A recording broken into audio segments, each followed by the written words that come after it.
गोवा कर्नाटक सीमेवरील मराठी आणि कोकणी भाषिक प्रदेश असलेल्या रामनगर येथे आज कर्नाटक राज्योत्सवाचा भव्य उत्सव जल्लोषात साजरा करण्यात आला।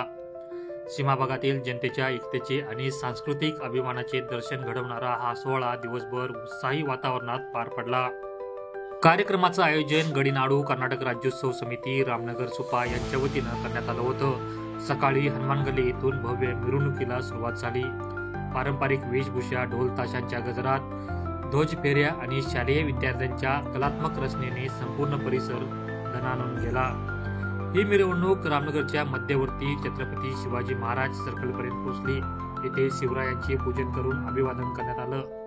यानंतर शाळा आणि महाविद्यालयातील विद्यार्थ्यांनी विविध सांस्कृतिक कार्यक्रम, नृत्य स्पर्धा, गाणी, नाटिका व पारंपरिक लोककला सादर केल्या। विद्यार्थ्यांनी एकता आणि संस्कृतीचा संदेश देणारी सादरीकरणे केली। या सोहळ्यात 2000हून अधिक नागरिकांनी उत्साहाने सहभाग घेतला। स्थानिक नागरिक, शिक्षक, शासकीय अधिकारी आणि व्यापारी वर्गाने मोठ्या प्रमाणात या कार्यक्रमाला प्रतिसाद दिला। ಈ ಕರ್ನಾಟಕ ರಾಜ್ಯೋತ್ಸವ ಕಂಪಲ್ಸರಿ ಇದೇನೋ ಸರ್ಕಾರಿ ನೌಕರಿಗೆ ಸರ್ಕಾರ ಇದೆ।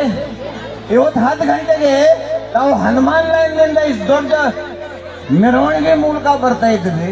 ಕೆಲವು ಶಿಕ್ಷಕರು, ನಾ ಹೆಸರು ತಗೊಳ್ಳಿಲ್ಲ, ಅದು ಹೈಸ್ಕೂಲ್ ಇರ್ಬೋದು, ಕಾಲೇಜ್ ಇರ್ಬೋದು, ಇಲ್ಲ ಬಸ್ ಯಾವಾಗ ಹೋಗ್ತದೆಯಪ್ಪ ಧಾರವಾಡ ಅಂತೇಳಿ ಓಡೋಡಿ ಹೋಗ್ತಾ ಇದ್ದಾರೆ। ಅವ್ರಿಗೇನು ಇದನ್ನೇ ಇಲ್ಲ, ಲಕ್ಷಾಂತರ ರೂಪಾಯಿ ಪಗಾರ ತಗೊಳ್ತಾರೆ।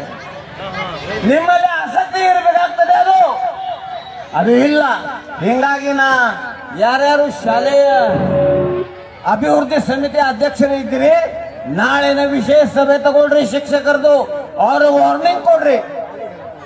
ನೀವು ಇಷ್ಟ ಲಕ್ಷಗಟ್ಟಲೆ ಪಗಾರ ತಗೊಳ್ತೀರಿ, ಒಂದ್ ದಿವಸ ಆದ್ರೂ ಈ ಕನ್ನಡ ರಾಜ್ಯೋತ್ಸವಕ್ಕೆ ನಿಮ್ಮ ಆರ್ಥಿಕ ಪ್ರಗತಿ ಮದತ್ ಕೊಡ್ಬೇಕಂತೇಳಿ ಕೇಳ್ತಾ ಇಲ್ಲ, ಫಿಸಿಕಲ್ ಆದ್ರೆ ಬರಬೇಕಲ್ಲ, ಅದನ್ನು ಹೇಳ್ತಾ ನನಗೆ ಆಮಂತ್ರಣ ಕೊಡ್ಲಿಕ್ಕೆ ಬಂದಾಗ ವಿಶೇಷತಃ ರಾಜಪ್ಪ ಎಲ್ಲೇ ಹೋದ್ರು KV ಇವರು ಪ್ರಕಾಶ್ ಅವರು ಎಲ್ಲ ಆಮಂತ್ರಣ ಕೊಟ್ಟಿದ ನಂತರ ಬರ್ಬೇಕಂತ ಹೇಳಿದ್ರು। ಆಯ್ತು, ಪ್ರತಿ ವರ್ಷ ಬರ್ತೀವಿ, ಈ ವರ್ಷನೂ ಬರ್ತೇವಪ್ಪ।